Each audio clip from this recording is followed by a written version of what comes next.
Nos traditions. Écoute, Diana. Nos traditions et septième. Comment vas-tu? Ça va et toi?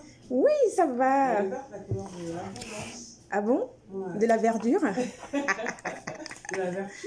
Est-ce que tu sais qu'apparemment Noël en fait, elle était fêtée en Égypte antique, Ouais. mais c'est pas forcément Noël parce qu'en fait, ils fêtaient l'abondance de la verdure, de la nature. D'accord. Tu vois? Ok. Et il représentait cette nature avec un arbre.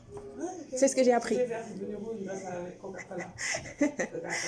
Alors Aïssa, nous y voilà. Allons-y. Aïssa, aujourd'hui, nous allons parler des traditions orales africaines. Ouais. Hein? Alors, qui est appelée culture orale, patrimoine oral ou littérature orale. D'accord? Alors, la tradition orale, véhicule de la culture africaine, est définie par l'écrivain Amadou Hampâté-Bâ comme l'enseignement à tous les degrés. Degré primaire, degré secondaire, degré supérieur.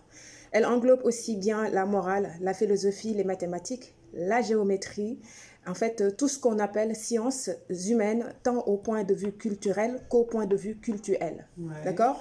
Il ajoute aussi que cet enseignement est transmis par des vieillards et c'est ce qui constitue l'initiation dont on a parlé la semaine dernière. Tout à fait.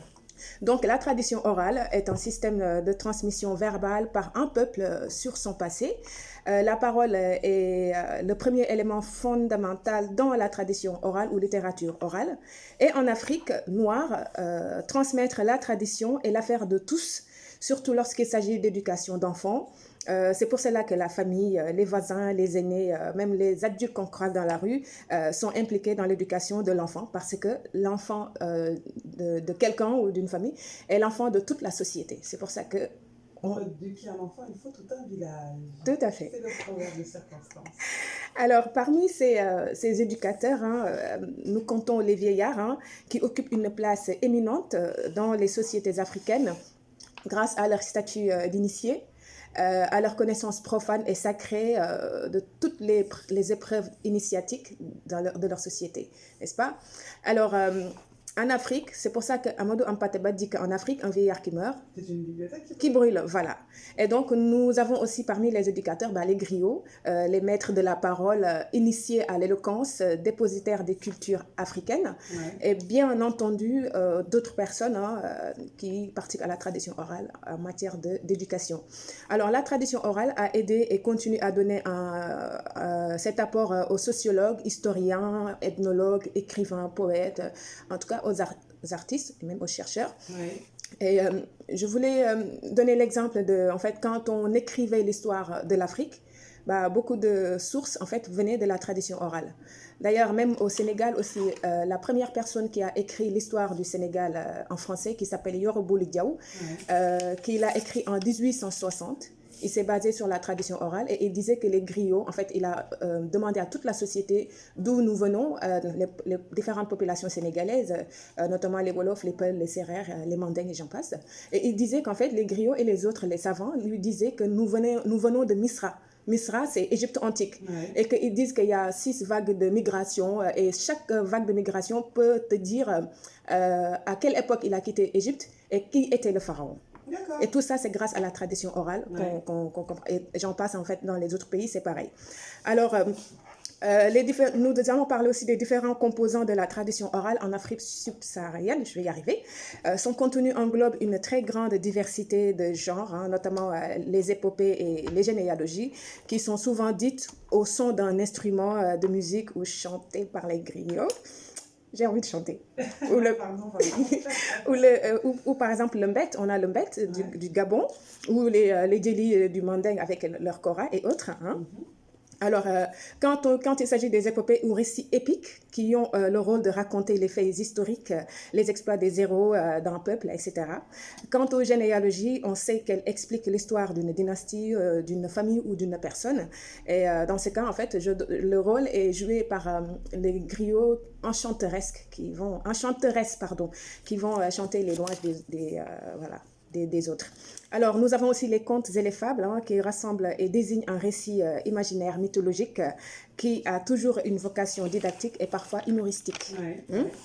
Nous avons aussi les proverbes, les énigmes et devinettes, les mythes, chants, etc.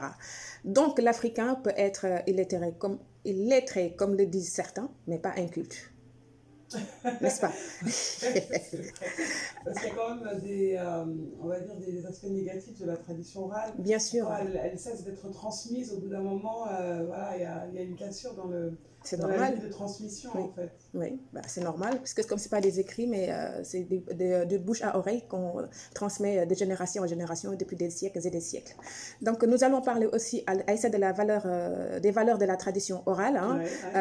Disons du conte au mythe, en passant par les proverbes, chants jusqu'aux épopées.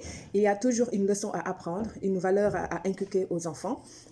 Cela peut être une bonne compréhension des codes sociaux de sa société en faisant allusion aux comportements, aux attitudes que l'enfant doit avoir et qui doivent être en harmonie avec les normes sociétales. Par exemple, les devinettes, si nous prenons l'exemple des devinettes qui ont un rôle de formation pour l'enfant, car elles lui permettent d'utiliser son imaginaire, de réfléchir, de tester son intelligence. Nous avons aussi les rythmes et l'expression imagée qui sont très présents dans la tradition orale, car danser, c'est aussi parler. Quand on dit que l'Africain a le rythme dans le sang, c'est pas pour rien. Là, je l'avais expliqué avec la mélanine, mais en même temps, le fait de respecter des phases très précises, tu vois, c'est exprimer quelque chose. On a la danse dans la culture et pas plus de la danse dans la culture. Dans la culture, mais je dirais aussi dans le sang. Dans l'ADN. Alors, toutes ces valeurs de la tradition orale sont soumises au type d'organisation de la société dont elles appartiennent. Hein. Donc, il ne faut pas mélanger tout. Alors, en général aussi, les contenus de la littérature orale, notamment les contes, les devinettes, les mythes, chants, etc., n'ont pas d'auteur connu, puisque ça appartient à tout un peuple. Hein. Tout le pays peut s'en servir. D'ailleurs, on l'a vu avec beaucoup d'artistes, que ce soit des artistes peintres, des artistes écrivains, poètes, chanteurs. L'exemple que je voulais donner, en fait, quand on avait reçu Fally Ipupa ici en 2017, avec sa chanson célèbre Eleko Oyo, bah, il disait, je l'entendais expliquer qu'en fait, Eleko Oyo, c'était une chanson traditionnelle qui appartenait à toute la population. Voilà, une chanson populaire qu'il a repris. Et ça, c'est pas... en fait, on le voit fréquemment en Afrique. D'accord? Alors, quand on parle aussi de la sûreté des archives orales, il peut y avoir des soucis d'authenticité, hein, des sources autrement dites, voilà, la fidélité des propos rapportés. Mais attention, hein, parce qu'en fait, je sais que quand il s'agit de la généalogie ou des épopées, apparemment à l'époque, surtout quand le griot se trompait sur la généalogie du roi, ou en tout cas quelqu'un d'un dignitaire, bah, il signait l'arrêt de sa mort. Donc, il avait intérêt à bien enregistrer ce qu'on lui disait, tu vois. Donc, c'est pour cela d'ailleurs que encore le sage africain Amadou Hampâté-Bâ affirme que ce qui est en cause derrière le témoignage lui-même, c'est bien la valeur de l'homme qui témoigne. Complètement. Ouais, ça change tout. Alors, je ne sais pas ce qu'il me reste. 2 minutes. D'accord. Donc, je voulais dire qu'actuellement, la tradition orale essaie de résister, mais uniquement par bribes, hein, extraits. Elle tient mieux dans les zones rurales. Internet. Voilà, le modernisme, les grandes villes africaines laissent de moins en moins la place à la tradition africaine ou à la littérature orale. Tradition orale, je dis tradition africaine, pardon.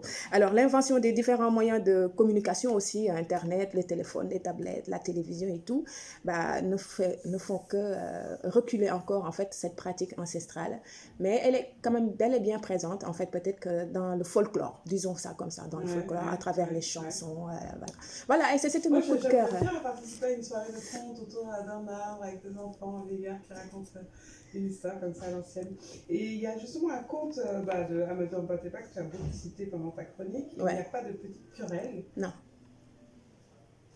Je te suis pas. Que je vais recommander aux auditeurs qui nous écoutent. Ah, c'est un conte qui s'appelle Il n'y a pas de petite querelle. D'accord, j'apprends quelque chose. C'est un conte que j'ai lu plusieurs fois qui est vachement, on va dire, initiatique. Tu me le raconteras. Et donc, n'hésitez pas à l'offrir à vos enfants, par exemple, pour les fêtes qui arrivent. Oui. Voilà. Merci Aïssa. Merci.